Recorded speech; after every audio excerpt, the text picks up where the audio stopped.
unquote. Another classmate testified, quote, Dvorkin was completely non-aggressive because he cared little about the reality around him, especially if he was under the influence of some substance. He simply didn't attend classes or would show up with his friends in a somewhat detached state. At the Pedagogical Institute, a person who wandered the hallways in an incoherent state, stumbling in the corners, was undesirable to the administration, unquote. A further detail complementing these testimonies, noted by James Ressler in his book, was Dvorkin's involvement in the, quote, system subculture, as recorded in Kalalatsi. Dvorkin, appearing under the name Kost Shelopuhov, was an active participant in the Moscow hippie subculture known as the System. According to the descriptions in Kalalatsi, this environment was characterized by intense promiscuous sexual relations and drug experimentation. Adding to this picture is a statement Alexander Dvorkin made in a 1979 interview regarding what he did while living in Russia prior to moving to the United States. Well, I have just much less spare time here than I had there. There practically all the time was mine. There I was getting stoned all the time, but here I don't.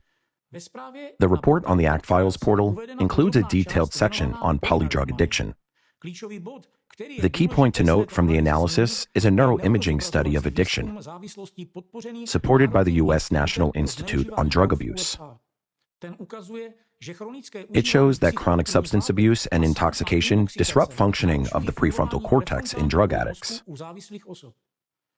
This reduces frustration tolerance, impairs impulse control and the ability to evaluate consequences, which increases aggression and antisocial behavior, and explains the impulsive and risky behavior of drug addicts.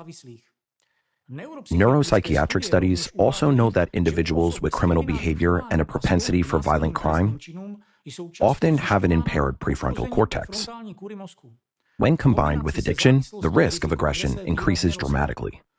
Continuing the review of James Ressler's book, when examining Alexander Dvorkin's biographical data, he draws attention to a number of episodes that, in his interpretation, correlate with characteristics that forensic science associates with psychopathic characteristics and various forms of problematic behavior.